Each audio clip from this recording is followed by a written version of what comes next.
There we go. We should be rolling now, guys. What's up? Hopefully everybody had a good night last night, playing a little DFS.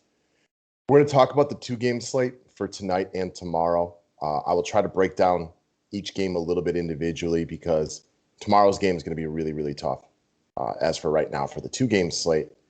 But that still means there is a showdown to play tomorrow. And as far as tonight goes, I'll try to give you my opinions about who plays well. And hopefully you can use that to best use that for your showdown games tonight, or if you are playing the two-game slate, I think you're probably best off waiting on a bunch of information for tomorrow. And we'll kind of go from there, or maybe just later today. For all we know, my boy Giannis might be out for a while, and we may find that out later today. We may find out it's not as bad as we thought. I don't know. They're going to do the MRI today. I'm waiting on pins and needles, but I also I don't feel good about the situation, and I do not expect to see him out there in the direct near future. Now, this is clearly a situation where, God, do I hope I'm wrong. And the NBA could really use it for me being wrong, because as bad as it's been for the injuries throughout the postseason, at this point, you might have no Trae Young and no Giannis, no Kawhi Leonard. So we got 3 of 4 teams missing their best player. Like, that's a rough look. It's been rough already, and it's just getting rougher. So let's start with tonight's game. And let's start with the Clippers side of things. At home, game 6, taking on Phoenix, coming off a big get-up spot and a big get-up game. Paul George was excellent. We got Zubac listed as questionable. And quite frankly, I'm going to lean on him not playing. That he couldn't go in a desperation game when they clearly had been leaning on him, it can't be good.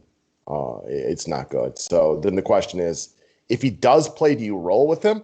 I don't think that I do. I'm nervous, man. Like, you tell me he couldn't go in an absolute must-win game when he had played 40 minutes the game before, and this guy hasn't missed a game in forever. Like, he's not himself here. So this is not a regular season game where you poo-poo that and he doesn't play. So the side note of that was they messed around with the other guys. Like, Cousins was really good points per minute, but only played 11 minutes. What are they going to do with him today? Man, like, Lou moves these dudes around. I would not be surprised to see Cousins starting or a DNP. Who knows with this guy, right? Like, I think it's one of the reasons he's a great coach, but it doesn't make life easier on us DFS players at all. So at 4,600, I think you're going to have better value coming out of the Milwaukee and Atlanta games. So probably not who I'm going to go with would be DeMarcus Cousins. The guy that's going to be a lock for me, though, is Marcus Morris. He looked healthy. And it wasn't just the points. Like, the 31 points is great. The fact he was 9 of 16 shooting, started the game on fire. As great as Paul George was late, Marcus Morris, in a lot of ways, won this game for the Clippers because he set the tone early on. The number I like, though, is the 39 minutes. And just being out there, he could easily walk into more rebounds and assists. At 4,200, he's a lock for me. I don't even care that he played well. I just care that he played 39 minutes. You saw Batum out there for a while. He played 30 minutes. He could easily be better. I'm leery about him too, because you never know when he's going to go back to playing lower minutes. This is another guy right here. I could see him playing 36 or 16 minutes today. Probably not where I'm going to go. I feel a lot better about Marcus Morris. Paul George. You're probably going to have the money. You're probably not going to have Giannis. You're at best getting a hobbled Trae Young. I do not expect him to play nearly as well, but that's okay because I can get a big dip in points here. I think you just run with Paul George at home, desperation game. He may suck again as far as shooting. This is a guy who's shot the ball very poorly for a bunch of games in a row. He's obviously, his legs might be a little bit tired because he's played more playoff minutes by like a long shot than anybody else in the playoffs. But given this set of games, like, I feel like you just run with Paul George right here, personally. Reggie Jackson has been nothing short of amazing. He finally got the price bump. He's earned it. So I think he's in play, but far from a must right here at 7K. He's quote unquote in play. You got Beverly, but probably not where I'm going to end up. As far as the Phoenix Suns go, Chris Paul or Devin Booker. Gun to head, give me Chris Paul. Still finding his way after having to sit out for a little bit. He did shoot the ball better the other day, 42% versus 27. I expect an improved performance from him here. I'm going to go with Chris Paul over Devin Booker, even though Booker did look better last game, especially, scoring the basketball. The problem with Booker is, like, when Chris Paul's around, like, he just doesn't get peripherals. So give me Chris Paul. I think he's got maybe even higher upside than Devin Booker. He's a little bit cheaper. Give me Chris Paul. And then a very disappointing game from DeAndre Ayton the other day. I still think he's quote-unquote in play. I just don't think I'm going to end up here. So Chris Paul would be my favorite play from the Suns today. Time for the veteran to step up. You got Cam Johnson, you got Crowder, you got Bridges. You had a whole bunch of guys that are in play. I just think the better value comes from Atlanta-Milwaukee. So if I'm playing the 2-game set, I'm probably going to get my exposure from the Atlanta-Milwaukee game. So let's start out with Atlanta. What is the availability of Trae Young? I don't know. It's kind of like, this was a must-win game for Atlanta, especially not knowing that Antetokounmpo was going to get hurt in this game.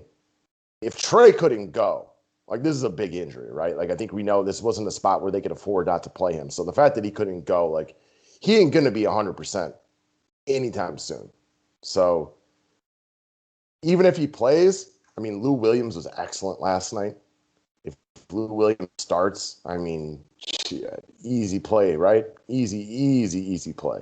Bogdanović, very much like Marcus Morris, looked healthy. Took 14 three-point attempts last night. He played tenacious defense, and he would be wildly in play. Kevin Huerter. The flip side of this is Milwaukee played, like, just awful. I was talking to Bellman this morning about this, and the best comparison I could give to the Bucks last night was they looked like Tweeter and Moxon and the boys from Varsity Blues. Like, they had gone out to the strip club the night before, and they had seen Miss Davis kind of out of nowhere, and they looked hungover last night. They were out of it. They couldn't catch.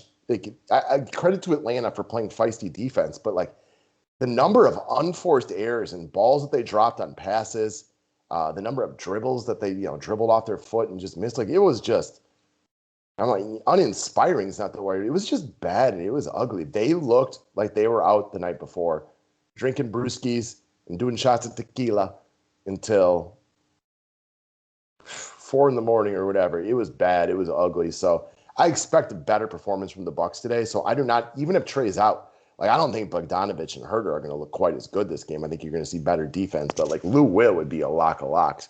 Collins has perpetually been in foul trouble, but once again, if Giannis is out, that's probably not going to be his biggest issue on this one. So Capella also got banged up last night, but it seemed like a face injury, so I would expect him to be back. And then Cam Reddish. Atlanta hit so many shots last night with a hand in their face. He was really good, but I don't think he's going to be a top priority for me here either. I like Lou Will and Bogdanović and Huerter and the boys, but I do think that Bogdanović and Huerter have a good opportunity not to play nearly as well. And then the other flip side of this is, with no Giannis, what does this open up for Milwaukee? Brook Lopez, Bobby Portis becomes a lock. Middleton's pricey. And this is the thing with Chris Middleton, man. Like, 6 of 23, 6 of 17. He looks like he's a great player for that last quarter against Atlanta. And then if you follow it up with one of these where 0 of 7 from 3, that's just bad. I expect him to play better, but I do think Drew would be the bigger priority for me. And a lot of that'll be price-based, like Drew, Portis, Lopez. These guys are all in play, which is, if you're going to run this 2-game set, even if you don't get great information today, and you probably will, we'll probably get a better idea today after the MRI if Giannis is a game-time decision or out for a year or anything in the middle of that. For the time being, I think your best value, I just don't expect to see Giannis tomorrow. Whether that's a 1-game thing or a year thing, I do not expect to see him in the game tomorrow. So I think you're going to get a lot of value on Milwaukee. Bryn Forbes could be a thing and everything like that. And I think if you're playing this 2-game set, I think you're like Paul George, Marcus Morris, and maybe Chris Paul, but then you're loading up on the second game. So that's what I got for this one, guys. Wish you all best of luck tonight. or tonight/tomorrow. And cross my fingers on my boy, but I'm not expecting good news. But we should find out more information on that today at some point. Thank you, and have yourself a wonderful Wednesday, and we'll see you in a little bit for nighttime baseball.